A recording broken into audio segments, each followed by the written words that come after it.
Hi and welcome to Traveling Inside Out. This is Alina, your host. Good morning, Andra. It's 8:50, and before saying anything, I'm going to be very honest. We recorded one podcast one after another, so we actually are continuing the conversation. But for our listeners, it's 1 month later. Just to be very frank from the beginning. Hi, Andra. Hello again. It's 3:50 p.m. in Romania. Last time we were talking about your trip in Thailand, Cambodia, and Vietnam, and we ended the episode just as you were making it to Vietnam. For whoever missed the last episode, I highly recommend to go listen to that because again, it's full trip and was an organized tour. Let's start with number one. For whoever wants to follow Andra, you can find this. Let's see. By next month, for us, but current month for our listeners, have you been posting anything? We shall see. For sure, I will have to post things because they have been sitting in my drafts for a while, so I cannot put them there. Perfect. But in case that you are curious to see pictures from her trip or other content, she's also on Instagram with the same name. And as for me, also on YouTube, I'm posting shorts, and also I have the podcast episodes now on YouTube. That being said, what is your month recommendation, Andra? This time I will recommend a film because I thought it was way overdue for me to recommend a film since I'm a film major. And definitely some people will know about this because, it's kind of a classic now, but it's, one of my favorite arts films. It's called In the Mood for Love by Wong Kar-wai. It's a Hong Kong movie about... I guess a love story set in the 60s, which is, I'm usually not a sucker for love stories, but this one is very poetic and very heartbreaking and very, I'm not going to spoil it, but it's a very poetic story about something that like nothing actually really happens, but there's just a lot of tension in that. And it's the visuals are beautiful as well, so it is worth watching only for even just for how the main actress, I think Maggie Chen, she always look impeccable on screen. Every time she shows up, she just looks amazing. She has like so many like beautiful dresses. She's always so elegant. Like there's just something in her performance that's just amazing, so it's worth watching even just for that. It's one of my favorites. And also, not to mention the soundtrack. Yes, that is also something else. My recommendation is coming from a quote. So I have found this quote. I don't even remember how, but I found this quote that I really loved, and I just recently remembered about the book, and so I decided to go and listen to the book. I haven't finished it, but it's worth for sure. So the quote is: "We all look at the woman across the room with admiration, at work, in a public place, at a party. She looks so composed, secure, and confident. But it is important to know and remember that to her, each one of us is the woman across the room." I do know this. Do you remember? With me, yes. You shared it with me. Yes, I remember it. Yeah. Okay, perfect. So it's Diane van Furstenberg, if I'm pronouncing that correctly. And so the name of the book is The Woman I Wanted to Be. Again, I haven't finished the book yet, so I obviously it's a memoir. But it's so interesting because I have listened to quite a few memoirs in a few years. The way that she shared parts of her life, it's so refreshing because once again, you're not necessarily used to women talk about their love escapes, their love affairs, their like things like that. And as a coincidence, she was also a guest on my last month's suggestion. She was a guest on the podcast of Julia Ruiz. That being said, we are now, let's set the scene. Let's set the scene. We are now at the border between Cambodia and Vietnam. You have spent around like 1-2 nights in Thailand and then around 8 in Cambodia, and now you are finishing the tour, crossing to Vietnam. Go. Yeah. So yeah, again, like every day when we had to travel, we took another minibus in the morning to drive to, well, like super early in the morning at 4 a.m. And my curse is that I can rarely fall asleep on like on the when I'm on the road. Like especially on a bus where it's constantly shaking, I cannot sleep. um so that's, that I already know that about myself. Even on the plane I have a hard time falling asleep, but that's because I'm stressed out, because I've already spoken on this podcast about my fear of flying. So it was how it was. But we had to go very early because we didn't know how long we were going to have to wait to cross the border into Vietnam. And then we hit the rush hour, like the afternoon rush hour in Ho Chi Minh City and Saigon when we arrived. So we knew it was going to be a long trip. Again, we crossed on foot. We had to cross two borders, like exiting Cambodia, and then again on foot going into the customs for the border crossing into Vietnam.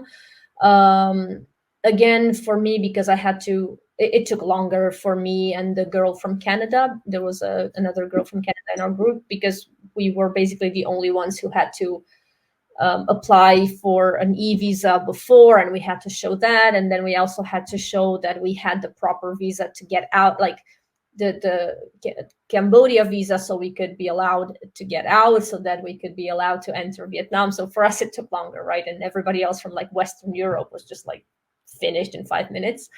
But it's the way it is. It's fine. At least I wasn't the only one. And then we arrived, yes, into Vietnam. We stopped on the way to just have like one of those traditional Vietnamese sandwiches that are made with like French baguettes.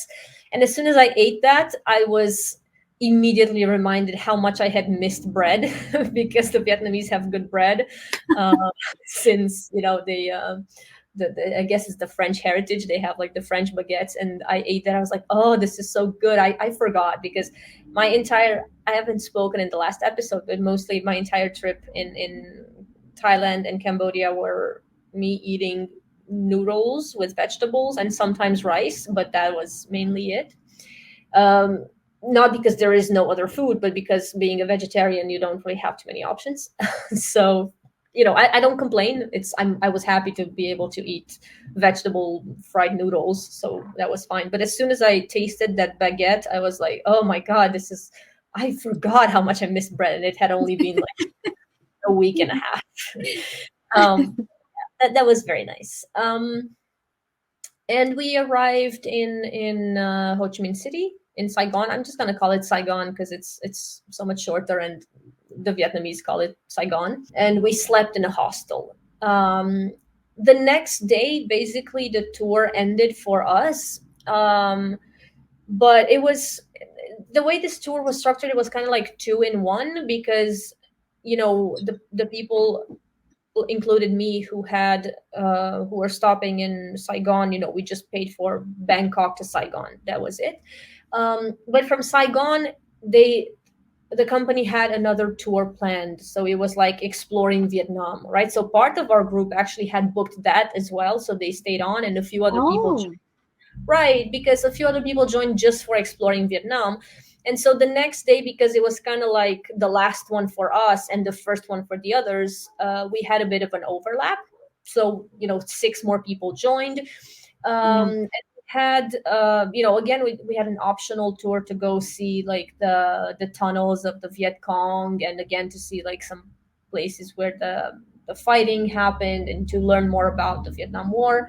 So part of us, we did go there, which was interesting, but it was a little bit, it was more like a touristic thing. We were more expecting, like more heaviness and more information, like in, in the killing fields for Cambodia, but this one wasn't so much. I mean, we saw some tunnels. I got in for a little bit. I don't know why, because like the guide said, oh, this one is bigger, you can get in, it's no problem. I have a bit of like, I'm a bit claustrophobic, and when I got in there, I was like, oh my god, this was such a bad idea. But I was like the first in line, and I couldn't go back to get out because like all the other people were behind me, and I was like, oh my god, I'm now the Yeah. only way is forward. And so it was a little bit tough for me, but it was like 2 minutes, so it was fine. I was like the fastest. I was like, just go like really fast, and as soon as you see an exit, just get out. Everybody else went to like the second exit, which was, it was a longer thing, but for me it was enough. I saw the tunnels, I got in, it was more than enough. I also shot an M16 rifle or whatever that is. It was, but it was it felt like that one is more like almost like an amusement park. Everybody had the same feeling. Like it's almost done like this, theme park with guns and things. We were like, yeah, this is interesting, but yeah, it wasn't necessarily such an impressive experience. And then yeah, we had the rest of the day, yeah, like for food, and we did a bit of walking around in Saigon. And in the evening, the group that was going on the Explore Vietnam tour, they boarded a night train to go, to their next destination. They had to see a few other places, Hoi An and like Halong Bay, and they stopped in Hanoi. So they had another extra week, I think. So they boarded a night train to go, and then 5 of us stayed in Saigon. We it was, we were basically on our own, but we all decided to just again go have dinner together and on a rooftop Mhm. bar, just talk around for a bit. And then the next day, again we had breakfast together, a few of us, and then we kind of split. Some people stayed in Vietnam. Another guy from our group, he went to Singapore, and I went to Malaysia, because I decided to also do a stopover in Malaysia, because it was actually cheaper to fly through Malaysia and from Malaysia to fly home than to fly home directly from Ho Chi Minh City. Um, I really did like Ho Chi Minh City. Well, Saigon, I had been to Hanoi before, but compared to Hanoi, it didn't feel so crowded. It didn't feel so. I mean, capital cities are usually more tiresome. I Yeah. did like Hanoi as well, but Ho Chi Minh City had also more of a European vibe. I felt, like a lot of French buildings, little neighborhoods that have like quaint cafes. It was nice. I was kind of impressed with it. I had egg coffee, which apparently is a thing there. So they take the coffee, you can drink it hot or with ice. So they blend an egg with coffee and with sugar, and because you kind of like blend it turns very foamy, and it kind of tastes like tiramisu, to be honest, because it's coffee and egg. Yeah.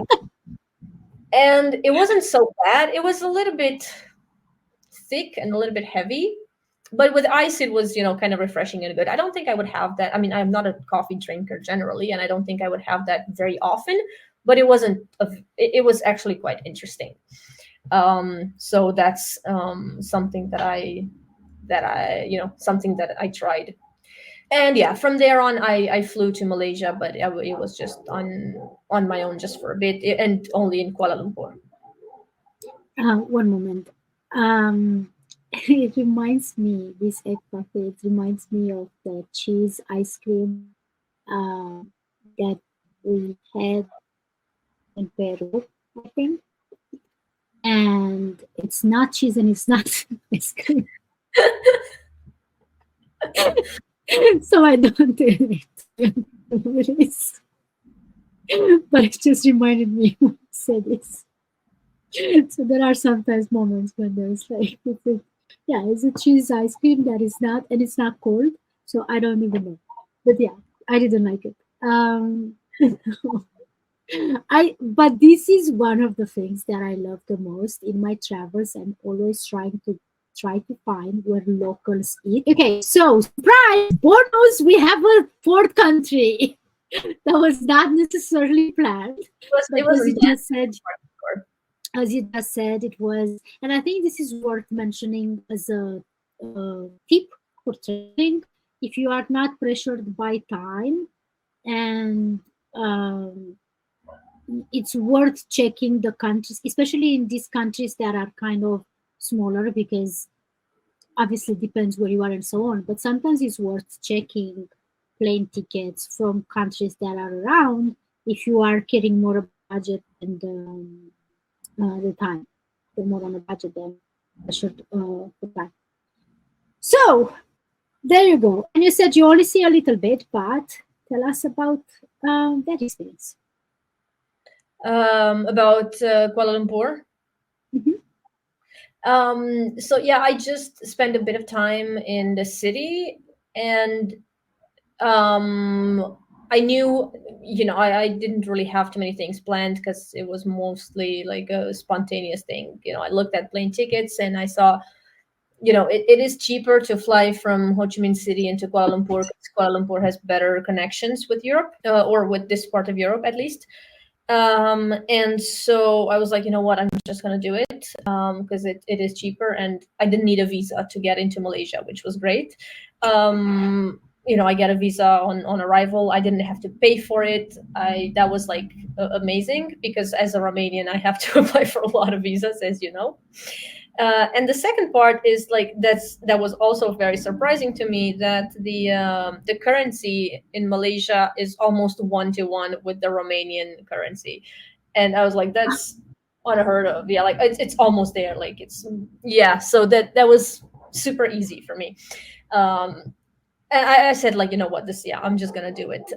So I mean, in Malaysia, in Kuala Lumpur, I got stuck in a big storm because it was, kind of rainy season.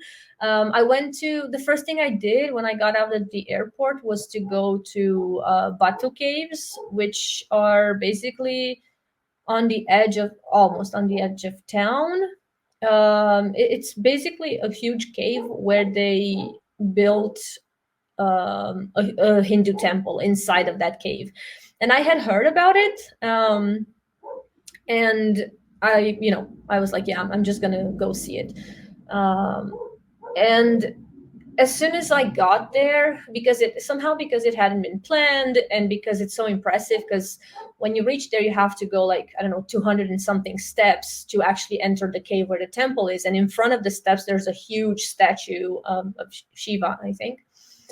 And as soon as I got there, I saw this like huge Shiva and the big colorful steps, and it hit me because I had seen that picture so many times online, and I was like, yeah, one day I'll get there because this is really nice. And I saw myself there, and because somehow I hadn't planned it, it was kind of like spontaneous, and I got there. It just hit me at some point. I almost froze, and I was like, this is amazing. I'm actually here. It's kind of like I was transported into those pictures that I had seen online. And it just felt like something unbelievable somehow. I don't know. And the whole time I was there to see that temple and inside the caves, I had this feeling that this is almost not real somehow, like, oh, it's magical that I'm here somehow. It was a very nice feeling for me. The caves themselves are very impressive because it's huge, but it's not like it's big, and it's not completely closed, right? So you enter, but like at the top there's like places where you can see the sky. So it's spacious, it's airy, and it's almost kind of bright as well. And when I entered, they were doing like these ceremonies in the temple, and the incense were burning, and they were chanting, and it just felt like I'm entering something really magical. It was nice. And the monkeys that were just like walking around, because it's like there's a big rock, and the cave is the entrance of the cave is really in, you just go inside the rock and there's just monkeys walking around and jumping and everything. So it was very, for me, it was like a magical experience, I have to say. And as soon as I got out of there, like a huge storm started, and I had no umbrella, I had nothing with me. So I called a Grab, which is like their local Bolt or Uber. um, and I went to see the Petronas Towers, because the Petronas Towers, again, they had been on my list, because you see them in so many pictures, like the two towers that are connected there. They are super impressive, but there's also a mall next to them, so I went and I had some Chinese food, because it was the only place that had some vegetarian options.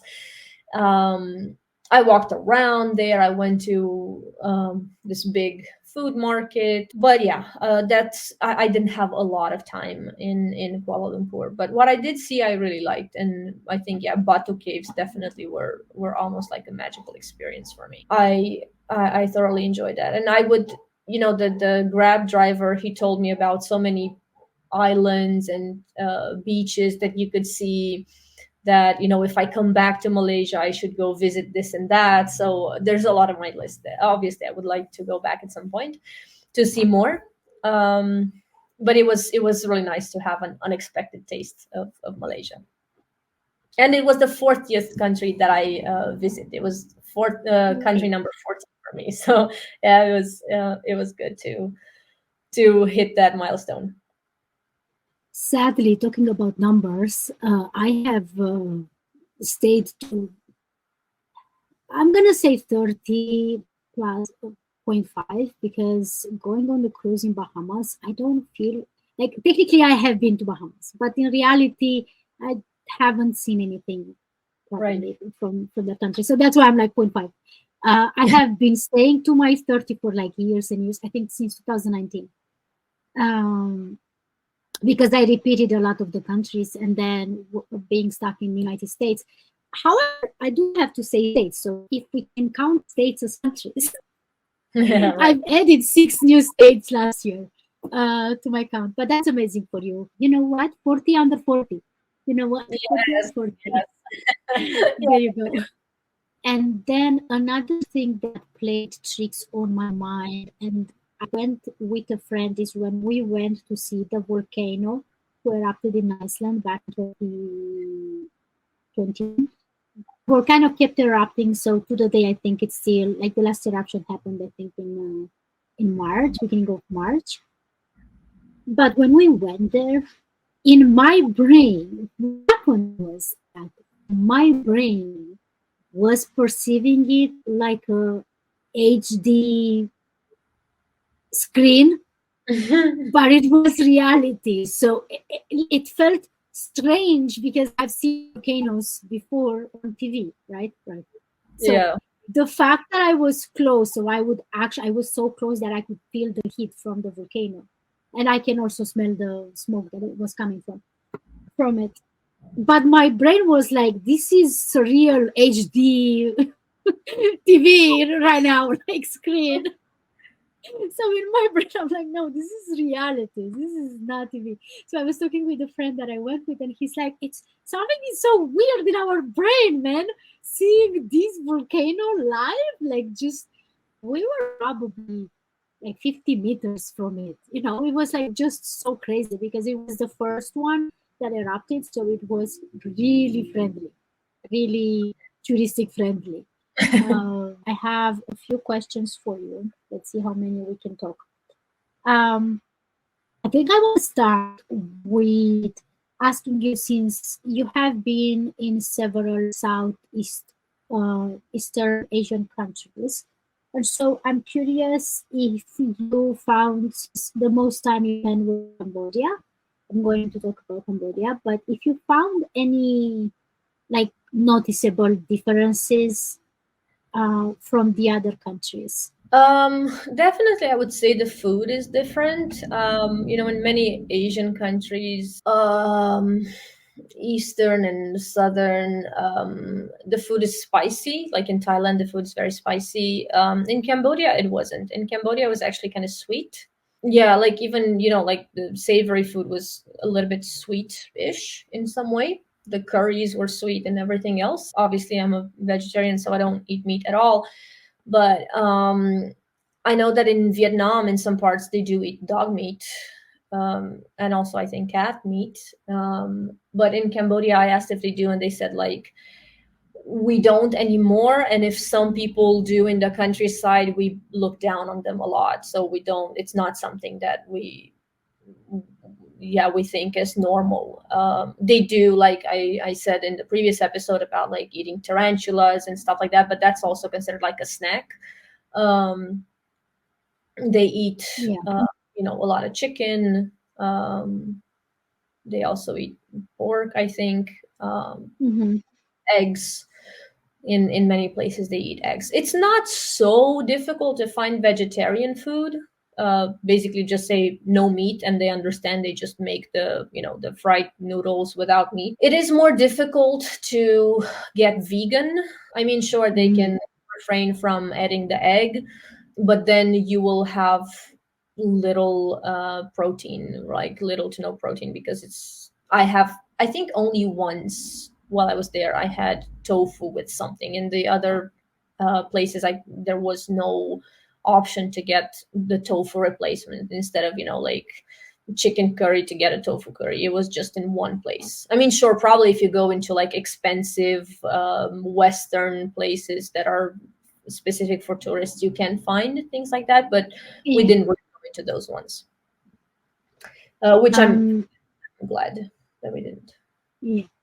So my father-in-law is watching these videos that are like hours long on YouTube, in which is just like no talking. It's just continuous video of street food being cooked in, a lot of them are in Asia. So he's just watching that like Just nonstop. And yeah, so I mean it's very very interesting because first and foremost I know about these kind of channels in which they are I'm like I think they have millions of views if from that point of view, you know. But it's also interesting to just see the actual I mean street food from all sorts of countries, especially since he doesn't necessarily eat any of the said street food, so he's eating what his wife is cooking basically, you know what I mean, or what he cooks, because he's a really great, amazing.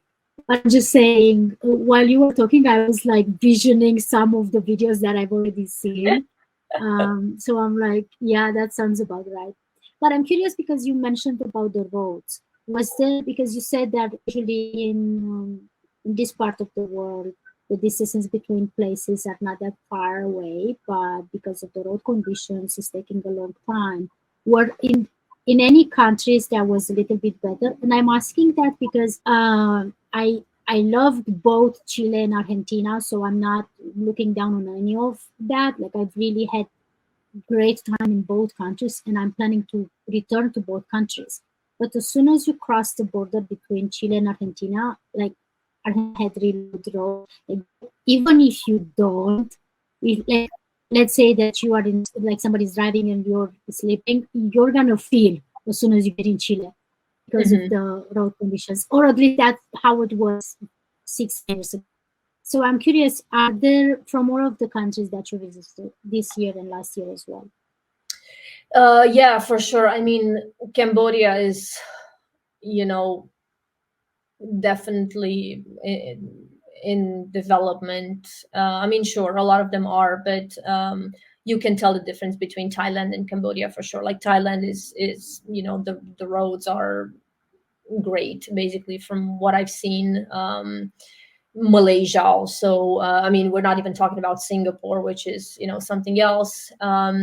But there are these like the poorer nations that are now under development that are just building roads right now, like Nepal, like Cambodia. I actually had a similar feeling when it comes to this between Nepal and Cambodia that are dusty, a lot of like construction going on, taking 9 hours to drive, I don't know, 250, 300 kilometers. That this was similar.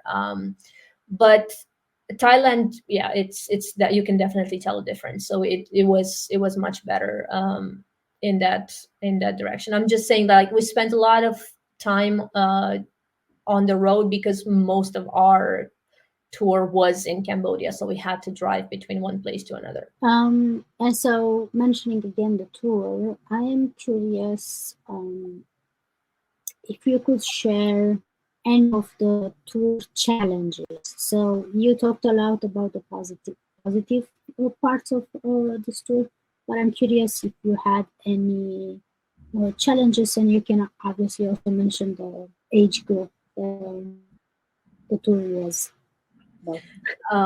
Yeah, I think in one of our previous episodes before going on a trip, I said that, I'm taking this trip that's um, you know for ages between 18 to 39, so I'm probably going to be one of the oldest in the group. Well, it turns out I was the oldest in the group. I was literally the oldest, except for the tour guide, who was, in his early 40s, but I was the oldest. There were, I think, we were just like three women that were over 30. Everybody else Ooh, was, yeah, everybody else was like under 25 even. My yeah. roommate, my most of the time I was assigned with this one girl, and she was 18, and we were making these jokes that I'm literally twice her age. I could be her mom. Like, I could have easy, like, it wouldn't even be weird if I was her mom. I'm 36 and she's 18. It would be, sure, I would have been a young mom, but it wouldn't even be weird. And we had these jokes. For the most, so, like, I guess one of the challenges was not necessarily sharing the room with her, because she was super sweet, and I had a lot of fun with her. It was sharing, like, sometimes we were five in a room, like in the homestay. Some other times when we were in hostels, we were three or four in a room. And I don't have a problem with sharing. It's just that, when you're already kind of tired because you've had like long travel days and you have to wake up at 4 or 3, whatever. Not everybody falls asleep at the same time. Sleeping in bunk beds, it's an issue, because, like, if you sleep on the top when you have to go to the bathroom, I was always afraid not to, like, wake up the girl who's sleeping in the bed under mine, and so on. Try to, also, the rooms were kind of small. We didn't have a lot of space for our stuff, so it was, it wasn't comfortable, but it's okay. Um, it was tiresome as well, because especially since I was jet lagged. I only had like 2 nights in Bangkok, and then we woke up at 4:30 to leave to Cambodia, and then we woke up at like 4:30 to see the sunrise at Angkor Wat, and so on. It felt like I wasn't gonna be able to get over my jet lag really quickly, because I also had to like wake up at like super early hours. But then, um my biorhythm was set to like the time at home, and still, like, 4:30 is not like a normal time to go to sleep, so I couldn't really fall asleep, but I still had to wake up really early. And so it took, like, I think it took longer than usual to get adjusted to the time zone. And then when I kind of did, I had a few extra days, and then I came home, so it was a different story. um It's usually like that. yeah, it's usually like that. And then, when I came back and finally somewhat adjusted at home, we had a daylight saving time. So again, we changed the time. um it's in our group, I have to say, we had like really nice people, so I had a good time with them. But some of the people in my group said that they had done another tour before, and they had, because, we're talking about the challenges. I didn't actually see this, but I can see how it can become a problem. They said, like, there were a bunch of guys in their previous group, and these two guys, they were just basically assholes the entire time.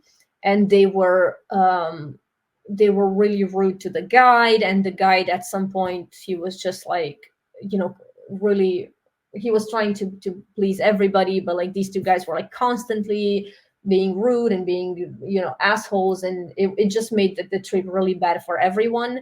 I mean, really bad. It just, that she said that this girl who was talking about it, she said, like, yeah, it just basically,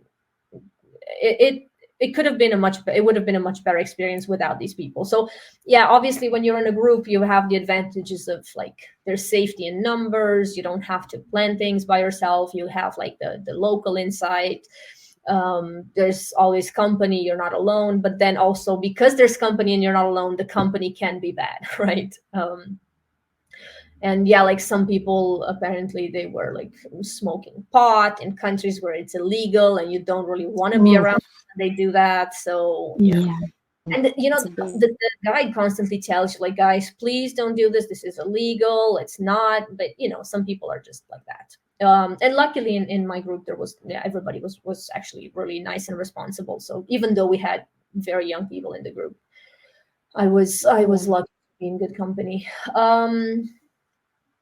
And sure, I mean, sometimes there would have been days where if I had been on my own, I would have probably spent some extra, like another extra day on the island to just go to the beach and chill would have been nice. I would have opted for that instead of waking up again at 4 a.m. to like drive again to go to the next place. mhm. So yeah, there's little downtime. That's also an issue. Sometimes you are taken to a place like a restaurant and maybe you don't really like the food there, especially for vegetarians, there's not so many options. Sometimes you are taken to a food place and you don't really like the food, and because everybody's eating there, you have to eat there. In the same time, I was thinking, we were discussing how much of a blessing it was to have our guide take us to places that were, hygienic and clean, and nobody got sick. Like the entire time, everybody Mhm. was fine. He was telling us how on a previous trip, half of the group got sick, and on the boat ride from the, like from the island to the mainland, half of the people were throwing up, and it was like bad. So for us, it was, it's also good and bad to have somebody decide where you're gonna eat today. So Yeah, I was exactly. It with can that. be either way. So I think a last question that I want to ask you, because briefly mentioned on the previous episode about the guided meditation that you did. So I'm just curious from the perspective of traveling by yourself and being in a tour group, especially since somehow you managed to include a guided meditation.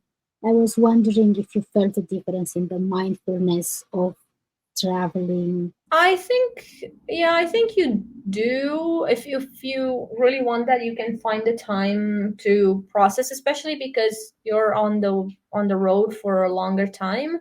You can decide, you choose how to spend that time, right? It's either complaining about, oh, this is taking so long, or you can discuss with other people, or you can read or whatever.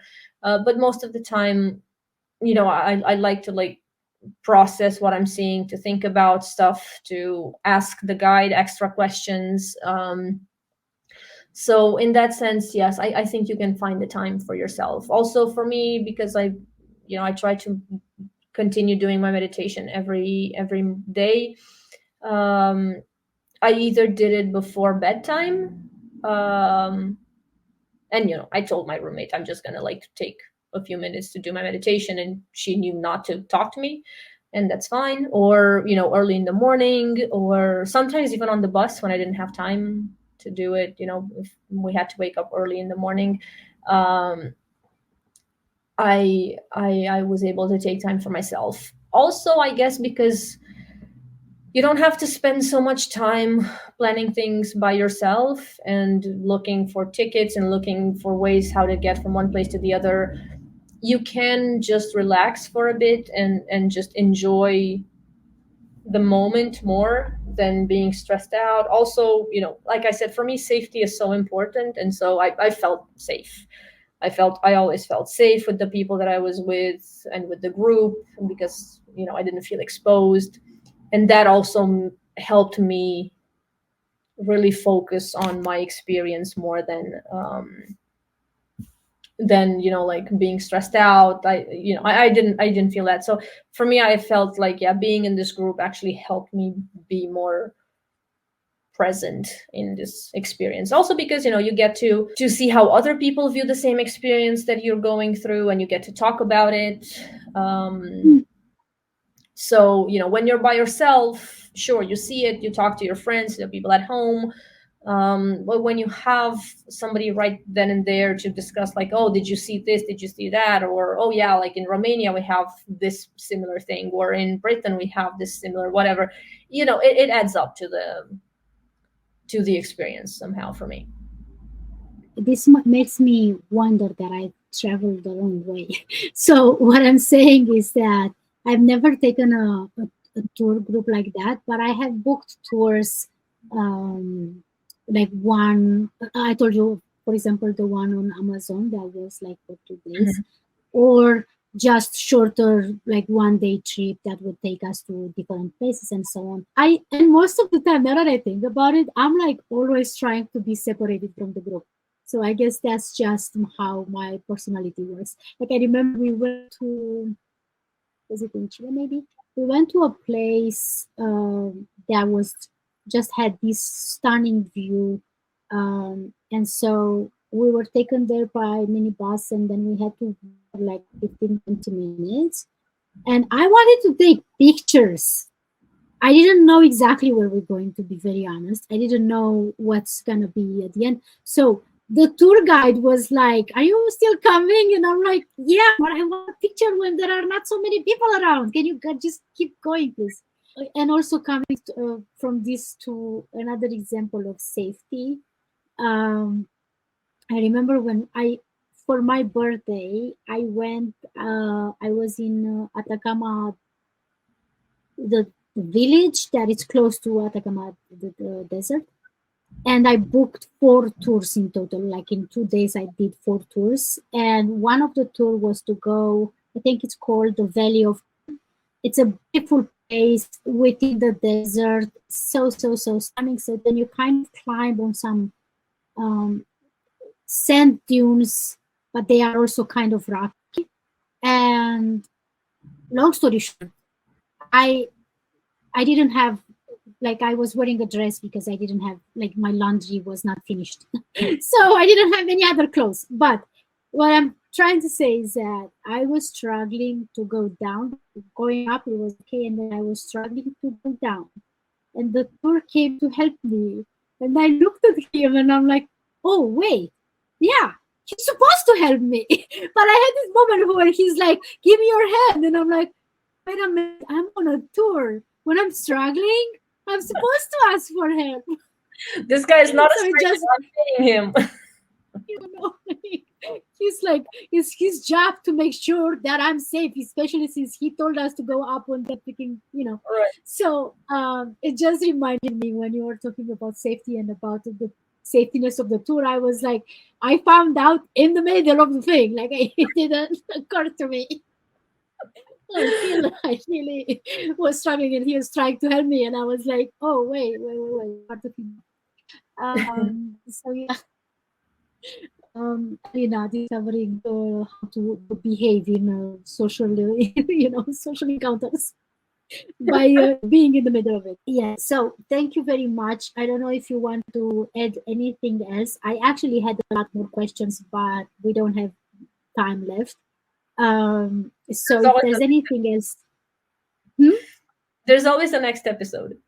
Yeah, exactly. So if there's anything else to add, if not, I think we can end with the episode.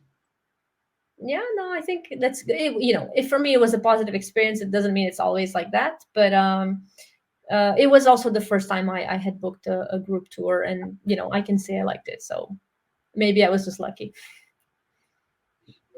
I mean, at the end of the day, that's your experience. Luck or not luck, you just shared your experience. And I would love to hear for people who had different experiences than you. Thank you again, Andra. I will remind everybody. Actually, it's one after another. So it's still April, but we're going to listen to this. Is going to be May.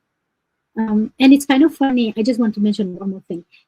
Your recommendation, you said a movie, and there's a film festival famously happening in May, the one in France, Cannes.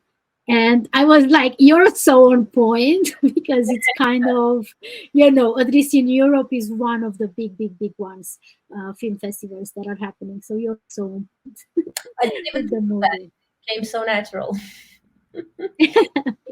So thank you again for all the time, Andra, and I'm looking forward to talk next time. Who knows what we're going to talk about? We'll see. Talk to you soon. This concludes today's episode. Thank you for listening and for reviewing Traveling Inside Out. If you want to get in touch with me, send an email to podcast@alinaigrad.com. And remember, your outdoor journey begins with inner work. Until next time, bye.